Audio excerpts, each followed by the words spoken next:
SK하이닉스가 단 한 분기에 영업이익 37조 원을 찍었습니다. 영업이익률 72%. 100원어치를 팔면 72원이 고스란히 이익으로 남는다는 얘기예요. 전 세계 반도체 역사에서 이런 숫자가 나온 적이 없어요. 엔비디아도 못 찍은 숫자를 한국 기업이 찍었습니다. 오늘 이 숫자가 왜 충격인지, 그리고 이게 단순한 실적 발표가 아니라 대한민국이 AI 시대의 핵심 인프라를 장악했다는 선언인지 처음부터 끝까지 짚어드릴게요. 지금 이 채널을 구독하고 계시다면 오늘 영상은 끝까지 봐주세요. 대한민국이 세계에서 어떤 위치에 있는지 오늘 영상 한 편으로 정확하게 정리됩니다.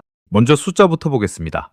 SK하이닉스 2026년 1분기 매출 52조 5,763억 원, 영업이익 37조 6,003억 원, 영업이익률 72%. 전년 동기 대비 매출은 158% 증가, 영업이익은 405% 폭증. 1년 전보다 영업이익이 4배 넘게 뛴 거예요. 분기 매출이 사상 처음으로 50조 원을 돌파했고 영업이익과 영업이익률 모두 창사 이래 최고치를 동시에 갈아치웠습니다. 그리고 이건 반도체 비수기로 불리는 1분기 얘기예요. 성수기도 아닌데 이런 숫자가 나왔다는 게 더 충격입니다. 근데 이게 끝이 아니에요.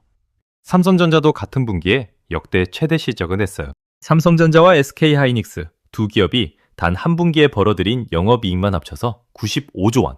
전문가들 사이에서는 벌써부터 이 두 기업의 올해 연간 영업이익이 500조 원을 돌파할 거라는 전망까지 나오고 있어요. 500조 원. 한국 정부 연간 예산이 약 677조 원인데 반도체 기업 두 개가 그 70%를 넘는 이익을 혼자서 벌어들인다는 겁니다. 근데 이게 왜 중요하냐고요? 이 숫자를 만들어낸 게 뭔지를 알아야 해요. 바로 HBM, 고대 역폭 메모리입니다. HBM이 뭔지 모르시는 분들을 위해 딱 한 문장으로 설명할게요. 챗GPT가 생각하려면 반드시 필요한 부품이에요. 엔비디아가 만드는 AI 칩, 그러니까 챗GPT나 구글 제미나이, 메타 AI 같은 전 세계 AI 서비스를 구동시키는 핵심 칩 안에 이 HBM이 들어가요. 엔비디아 칩 없이는 AI 서버를 못 만들고 HBM 없이는 엔비디아 칩을 못 만들어요. 그 HBM 시장에서 SK하이닉스가 점유율 59%를 차지하고 있습니다. 전 세계에서 AI용 고대역폭 메모리를 만드는 곳 중에서 절반 이상이 한국 경기도 이천 공장에서 나온다는 얘기예요. 잠깐 이것도 짚어볼게요. 엔비디아 젠슨 황 회장이 올해 2월에 SK 최태원 회장이랑 만났어요. 올해 2월 5일 미국 캘리포니아 산타클라라에 있는 한국식 호프집 구구치킨. 엔비디아 본사에서 차로 5분 거리에 있는 젠슨 황 CEO 단골집이에요.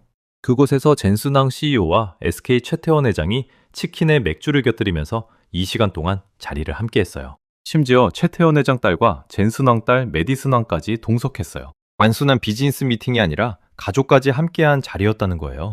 국내 재계에서는 이걸 두고 SK와 엔비디아가 단순 공급 구매 관계를 넘어 생활 동맹 수준의 신뢰를 쌓겠다는 메시지라는 해석이 나왔어요.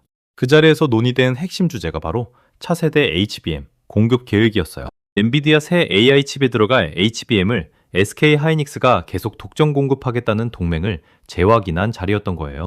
세계에서 AI를 가장 많이 파는 사람이 AI를 가능하게 해주는 부품을 가장 잘 만드는 사람한테 직접 찾아가서 인사하는 장면이에요. HBM 공급을 확보하지 못하면 엔비디아도 칩을 못 만들거든요. SK하이닉스 측은 컨퍼런스 콜에서 이런 말을 했어요. 향후 3년 동안 고객들이 요청하는 수요가 이미 공급 캐파를 훨씬 상회하는 수준이라고. 쉽게 말하면 만들면 만드는 족족 다 팔리는 상황인데 물량이 부족하다는 거예요. AI 수요가 그만큼 폭발적이라는 뜻입니다. 여기서 진짜 놀라운 게 나와요. D램 가격이 1분기에 전분기 대비 90에서 95% 뛰었어요. 낸드 플래시도 55에서 60% 올랐고요. 그리고 2분기에도 D램은 58에서 63% 추가 상승이 예상되고 낸드는 최대 70에서 75%까지 더 오를 거라는 전망이 나오고 있어요. 물건 가격이 오르는데 수요는 줄지 않는 상황. 이게 바로 공급자 천국이에요. SK하이닉스는 지금 그 공급자 천국의 최고 자리에 앉아 있는 겁니다. 근데 이게 왜 한국만 가능한 건지를 한 번 더 짚어볼게요. HBM은 그냥 메모리 반도체가 아니에요. D램 여러 개를 수직으로 쌓아 올리고 미세한 구멍을 뚫어서 전류가 통하게 만드는 기술인데 이게 수율이 너무 어렵거든요. 쌓는 단계가 늘어날수록 불량률이 기하급수적으로 올라가요. 중국이 반도체 굴기를 10년 넘게 외치면서 어마어마한 돈을 쏟아부었지만 아직도 HBM을 제대로 못 만들고 있어요. 미국이 직접 규제까지 걸어서 장비 수출을 막고 있는 이유가 바로 이거예요. HBM 기술 격차가 크다는 건 알겠는데 그 장벽을 뛰어넘기가 사실상 불가능에 가깝기 때문에 미국이 굳이 규제를 걸 필요도 없을 정도라는 말까지 나오고 있어요. 그럼 삼성전자는요? 삼성전자도 HBM을 만들어요. 근데 SK 하이닉스가 먼저 엔비디아 납품을 시작한 게 2022년이에요. 삼성은 이후에 뛰어들었는데 수율과 성능 부분에서 차이가 나면서 SK 하이닉스가 시장 점유율 59%로 압도적 1위를 달리고 있는 상황이에요.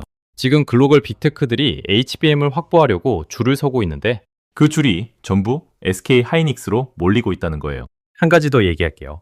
SK 하이닉스가 이번 분기에 세계 최초로 원C 나노 공정 기반의 LPDDR6 개발을 완료했어요. 쉽게 말하면 가장 얇고 빠르고 전력을 적게 쓰는 차세대 D램을 세계에서 제일 먼저 만들었다는 거예요. 그리고 엔비디아의 차세대 AI 플랫폼인 베라루빈에 최적화된 192GB SoC A-MM2 완산도 이번 달부터 시작했어요. 엔비디아가 새 칩을 만들 때 SK 하이닉스 메모리에 맞춰서 설계하는 구조가 됐다라는 얘기예요. 공급자가 아니라 파트너가 된 거예요. 숫자로 한 번 더 볼게요. SK 하이닉스 1분기 말 현금성 자산은 54조 3,300억 원. 전분기보다 19조 원 넘게 늘었어요. 차입금은 반대로 19조 3천억 원으로 줄었어요. 돈을 쌓으면서 빚은 갚고 있는 거예요. 재무 건전성과 폭발적 성장이 동시에 일어나고 있다는 거. 이게 얼마나 이상적인 상황인지 아시겠죠? 이쯤에서 구독 한 번만 눌러주세요. 이런 팩트로만 채우는 대한민국 자부심 채널. 지금 바로 구독 버튼 누르시면 오늘 같은 영상 계속 보실 수 있어요. 자, 그럼 이제 더 큰 그림을 볼게요. AI가 뭔지 다들 알죠? 챗 GPT로 뭔가를 물어보면 빠르게 대답이 나오잖아요. 그 대답이 나오는 과정에서 어마어마한 연산이 일어나요. 그걸 가능하게 하는 게 엔비디아 AI 칩이고 그 칩을 가능하게 하는 게 HBM이에요. 쉽게 말하면 전 세계 AI가 생각할 때마다 SK 하이닉스 부품이 작동하는 거예요. 챗 GPT가 답변 한번 할 때마다 2,000 공장이 돌아가는 구조인 거예요. 전 세계에 AI 서비스가 하루에 몇억 건씩 이루어지는데 그 모든 연산의 핵심 부품이 대한민국 제품이에요. 이걸 알고 나서도 한국 반도체가 그냥 전자제품 만드는 거라고 생각할 수 있을까요?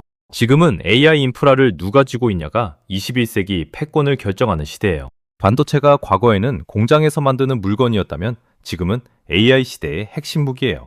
그 무기를 대한민국이 쥐고 있는 거예요. 그런데 말이에요. 중국이 이 구도를 깨려고 엄청난 돈을 쏟아붓고 있어요. 중국 정부가 반도체에 투자하는 금액이 수백조 원 수준이에요. 근데 기술 격차가 좀처럼 좁혀지지 않는 이유가 있어요. 반도체는 돈만 있다고 되는 게 아니에요. 장비가 있어야 하고 노하우가 있어야 하고 수율이 나와야 해요. SK 하이닉스가 HBM 분야에서 쌓아온 시간은 10년이 넘어요. 그 시간 동안의 실패와 개선이 쌓여서 지금의 72% 영업이익률이 나온 거예요. 돈으로 살 수 없는 경험치가 거기 있는 거예요. 전문가들은 이렇게 말해요. 메모리 반도체는 이제 수요와 공급이 맞춰져서 가격이 오르내리는 사이클이 아니라 AI 수요에 맞게 움직이는 새로운 패러다임이 됐다고.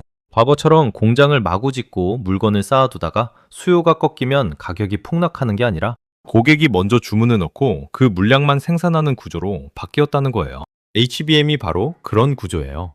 엔비디아가 주문 넣고 SK 하이닉스가 만드는 구조. 이건 과거 메모리 반도체 시장과는 완전히 달라진 게임이에요. 근데 이게 끝이 아니에요. SK 하이닉스는 이미 차세대 HBM인 HBM4E 개발을 진행 중이에요. 2021년 양산을 목표로 고객사와 협의 중이라고 밝혔어요. 그리고 낸드 분야에서는 321단 QLC라는 세계 최초 기술을 개발해서 고객 인증까지 완료했어요.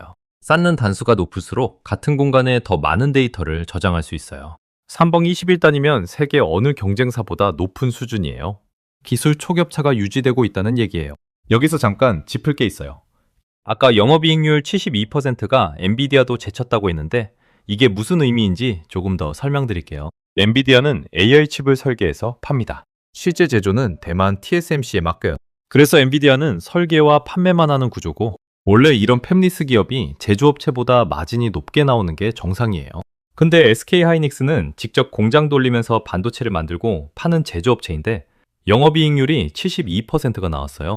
공장까지 운영하는 제조업체가 설계만 하는 회사보다 이익률이 높다는 거. 이건 HBM이라는 제품 자체가 얼마나 희소하고 강력한 가격 결정권을 갖고 있는지를 보여주는 증거예요. 만드는데 어렵고 만들 수 있는 곳이 사실상 한국밖에 없고 수요는 폭발적이니까 이런 숫자가 나오는 거예요. 숫자로 한번 볼게요. 삼성전자와 SK하이닉스 두 기업의 올해 영업이익 합산 전망치가 500조 원이 넘는다는 전망이 나오고 있어요. 노무라증권은 SK하이닉스 한 회사의 올해 영업이익 전망치를 무려 279조 5,480억 원으로 제시했어요. 2026년 한 해 동안 SK하이닉스 혼자 280조에 육박하는 이익을 낼 거라는 거예요. 그리고 2027년엔 그게 378조 원으로 더 뛸 거라는 전망도 있어요. AI 시대가 길어질수록 데이터 센터 투자가 늘어날수록 한국 반도체, 기업들의 이익도 함께 커지는 구조가 만들어진 거예요. 지금 이 채널에서 대한민국 자부심 콘텐츠를 즐기고 계신 분들이라면 이 사실이 얼마나 중요한지 느끼실 거예요. 좋아요 한번 눌러주시면 더 많은 분들이 이 사실을 알 수 있어요. 그럼 마지막으로 이걸 정리해 드릴게요. 전 세계 AI 산업은 지금 한국 반도체 없이는 굴러가지 않는 구조가 됐어요. 챗GPT가 생각하려면 HBM이 필요하고 HBM의 절반 이상은 SK하이닉스가 만들어요. SK하이닉스는 비수기인 1분기에 37조 영업이익률 72%라는 전례 없는 숫자를 찍었어요. 엔비디아조차 이 숫자를 못 찍었어요. 중국은 돈을 쏟아부어도 이 기술을 따라오지 못하고 있어요. 한국이 AI 시대의 핵심 인프라를 쥐고 있다는 건 21세기 반도체 패권에서 대한민국이 중심에 있다는 얘기예요. 이건 그냥 기업 실적이 좋다는 이야기가 아니에요. 전 세계가 AI 경쟁을 벌이는 이 시대에 그 경쟁에 필요한 핵심 부품을 한국이 공급하고 있다는 구조적 이야기예요. 지금까지 44편이었습니다. 더 많은 대한민국 자부심 이야기가 궁금하시다면 지금 구독 버튼 눌러주세요. 다음 영상에서 또 팩트로만 채운 국뽕 들고 돌아오겠습니다.